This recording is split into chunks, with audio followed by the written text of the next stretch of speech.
कोणतं राज्य होतं? त्या राज्याबद्दल आमच्या पारंपरिक गीतांमध्ये फार सुंदर वर्णन आलेलं आहे.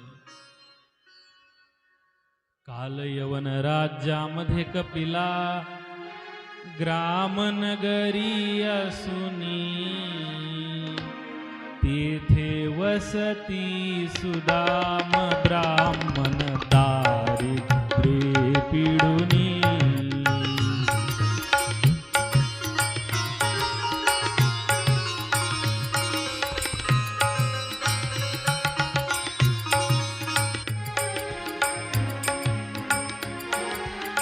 काल यवन राज्यामध्ये कपिला ग्रामनगरी असुनी, कपिला ग्रामनगरी असुनी, तेथे वसती सुदाम ब्राह्मण दारिद्र्ये पिडुनी. तेथे वसती सुदाम ब्राह्मण दारिद्र्ये पिडुनी.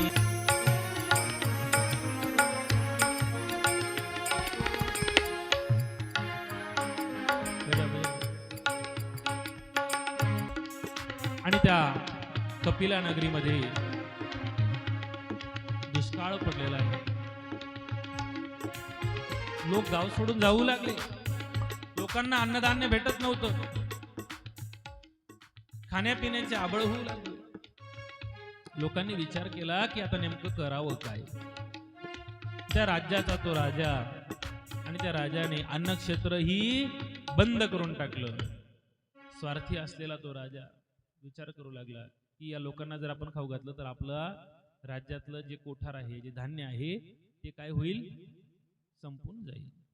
पत्नीने सांगितलं की अहो, सारखं त्या कृष्णाचं नामस्मरण करता, कृष्ण कृष्ण म्हणता, जा ना त्या कृष्णाला तुमचं दुःख सांगा.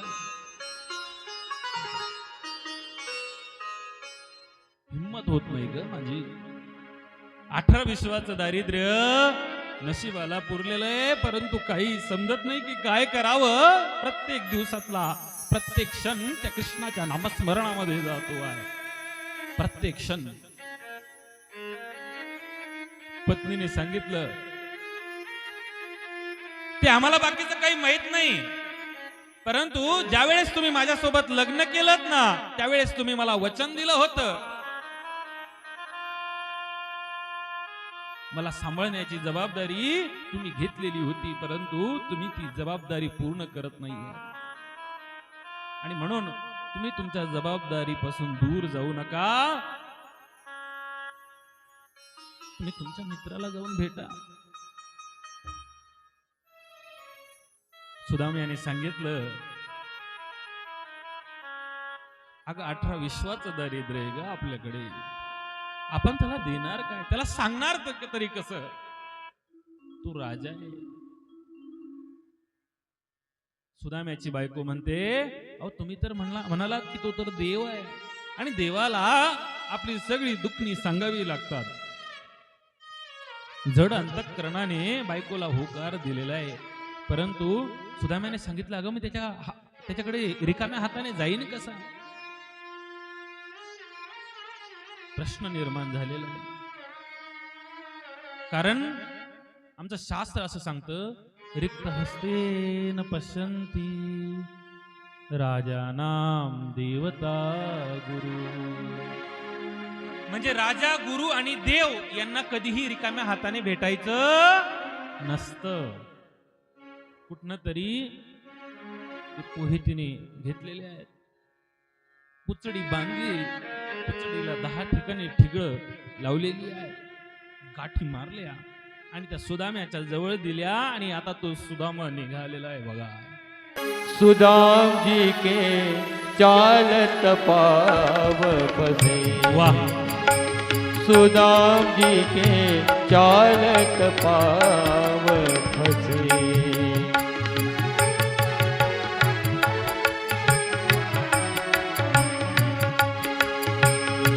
चालत पाव फसे. चालत पाव पाव फसे. चालत पाव फसे चालत पाव फसे सुदाम जी के चालत पाव फसे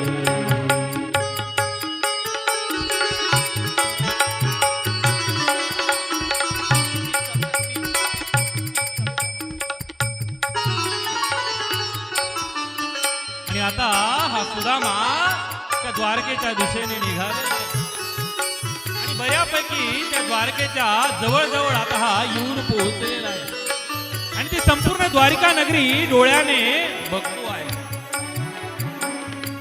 फटकी सी धोती फटकी कंबलिया फटकी धोती फटकी कंबलिया फटकी सी धोती फटकी कंबलिया चालत पाव फसे सुदाम जी के चालत पाव फसे सुदाम जी के चालत पाव फसे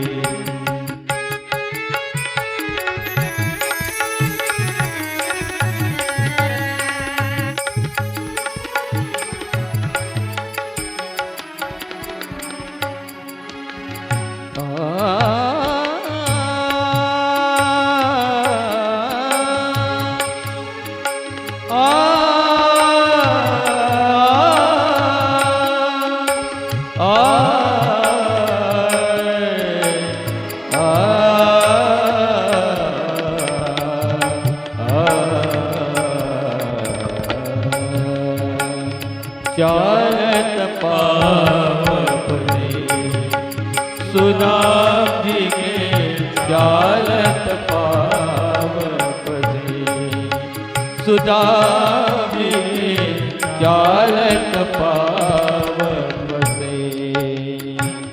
आणि आता हा सुदामा त्या प्रवेशद्वाराजवळ येतो आहे आणि जसं त्या प्रवेशद्वाराजवळ येतो ना ते दोन्ही बाजूला ते द्वारपाल त्या कन्हैयाची ती द्वारपाल उभी आहे आणि त्या द्वारपालांना आता हा सुदामा म्हणतो ए बाबांनो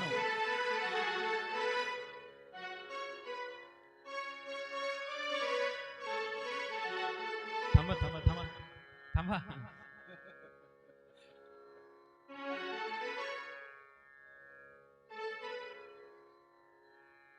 द्वारपालाने पाहिलं धक्का मारला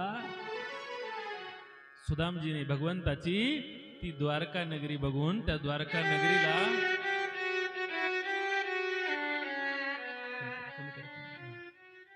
त्या संपूर्ण ती द्वारका नगरी बघून त्या द्वारका नगरीला साष्टांग प्रणिपातच करून टाकलेलं आहे. आणि आता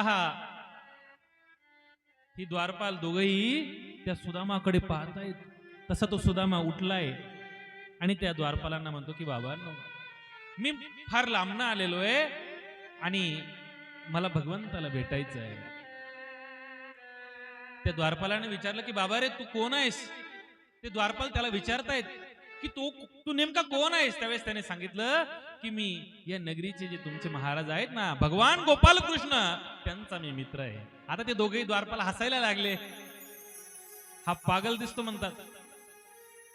अरे तू कुठे आमचे देव कुठे म्हणे स्वतःचा अवतार तरी बघितला का. जा म्हणे आरशात तोंड बघू नये.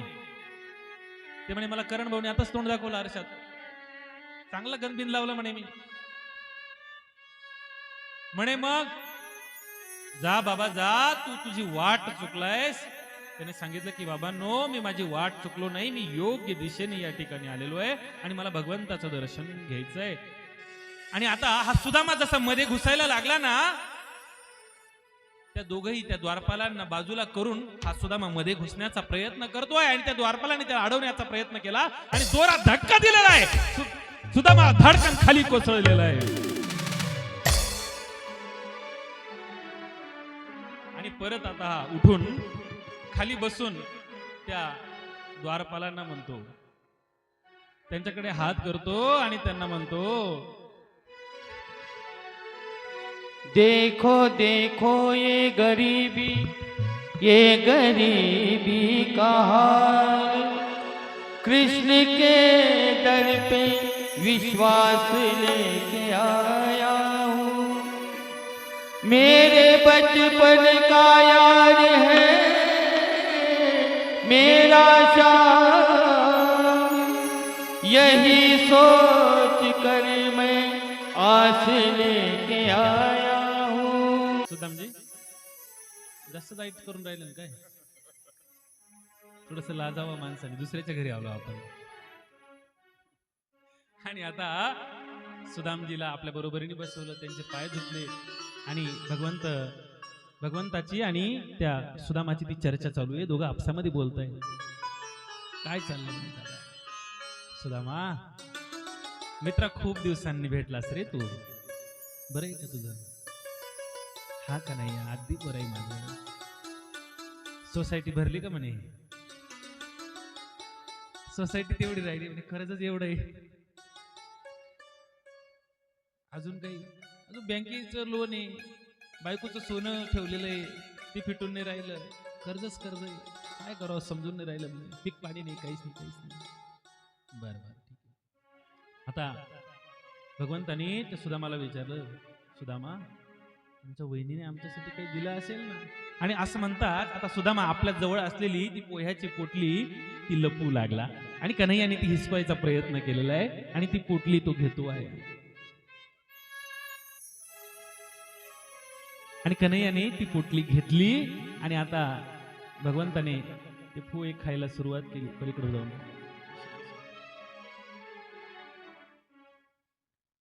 पोटली सोडलेली आहे. कन्हैयाने बघितलं, त्या सुदामजीने बघितलं, एवढ्या मोठ्या राज्याचा राजा, सोन्याची नगरी आहे म्हणे याची, तरी याचा जीव माझ्या कशात अटकला? पोह्यामध्ये. हावरटपणा काही जात नाही म्हणे तुझा अजून. सुदामजी, अहो माझ्या वहिनीने अत्यंत आनंदाने दिलंय हो हे मला. आणि भगवंताने आता एक घास ग्रहण केला आणि तसं माता देवकी, ती माता रुक्मिणी आणि सत्यभामा दोघंही देवाच्या जवळ जातात आणि देवाला म्हणतात, देवा सगळा प्रसाद आपणच खाणार, आम्हाला नाही देणार. त्यावेळेस देवाने ती पोटली त्यांच्या ताब्यात देऊन टाकली. सुदामजीची व्यवस्था सगळी करण्यात आली. सुदामजीला देवाने सांगितलं, म्हणजे आता तुम्ही स्नान करा. दोघं पत्न्यांना सांगितलं, त्यांनी स्नान वगैरे घातलेलं आहे, चांगला संतूर साबण आणला. 4-5 दिवस आता हा तिथं सोन्याच्या द्वारकेत राहिला. तिकडे बघा, मिष्टान्न भोजन खाऊ लागलेले, परंतु ते मिष्टान्न गळ्यापासून खाली उतरत नाही. आणि आता 5-6 दिवस झाले सुदामजीला आपल्या पत्नीची, मुलांची आठवण येऊ लागली. भगवंताला आता सुदामजी विचारतात, हे प्रभू आता मी येऊ का? देव म्हणतात, या, पण आमचे कपडे तेवढे काढून ठेवा. आमचे भरजरी वस्त्र घेऊन जाऊ नका, तुमचे फाटके कपडे घेऊन जा. आता मात्र सुदामाला वाईट वाटतं आणि ते पितांबर सुंदर असे कपडे काढून ठेवले, आपले जुने कपडे परिधान केले आणि आता हा सुदामा निघालेला आहे. आणि अत्यंत रागाने त्या कन्हैयाकडे बघितलं आणि बऱ्यापैकी त्या कृष्णाला शिव्या देत आता हा सुदामा निघालेला आहे आपल्या गावाच्या दिशेने.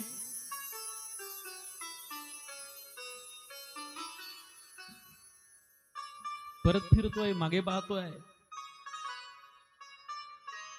मनापासून राग आलेला आहे त्याला कन्हैयाचा, पण बोलत काही नाही. परत पुढे जातो आहे, परत मागे वळून पाहतो आहे, परत पुढे जातो आहे. ते दोघं द्वारपाल त्या सुदामाकडे पाहतात आणि आपसात चर्चा करतात. काय रे म्हणे, काय रे केशवराव, हा म्हातारा तर आपल्या गावचा दिसत नाही म्हणे. तुम्ही आपल्या गावचा तर नाहीच येतो, पण आपल्या देवाचाही नव्हता. आपल्या देवाने त्याला केवढा मानपान दिला. जाऊ दे म्हणे बाबा, चांगला कोणीतरी मोठा माणूस दिसतो, पाया पडा त्याच्या. दोघांनी पाया पडले. मनातल्या मनात त्या द्वारपालांना शिव्या दिल्या, काही कामाचे नाहीत म्हणे तुम्ही बिन, तुमचा देव बी. चाललो मी, चालला तो, जाऊ दे मला. जसं रागाने हा सुदामा निघून गेला आणि तिकडे त्याला पुढे काही सैनिक भेटले. त्यांनी सांगितलं की महाराज, आमच्या या आसनावर बसा, आमच्या या पालखीवर बसा. तिथे लक्षातच येत नव्हतं नेमकं झालं काय. आणि त्या राज्याचं राज्यपद त्याला प्राप्त झालेलं होतं आणि कृष्ण कृपा ही त्या सुदामावर झाली होती आणि सुदामा आता भगवंताचे आभार मानू लागला. ही भगवत भक्तीची ताकद आहे आणि ही ताकद आपल्यामध्ये निर्माण आपल्याला करायची आहे.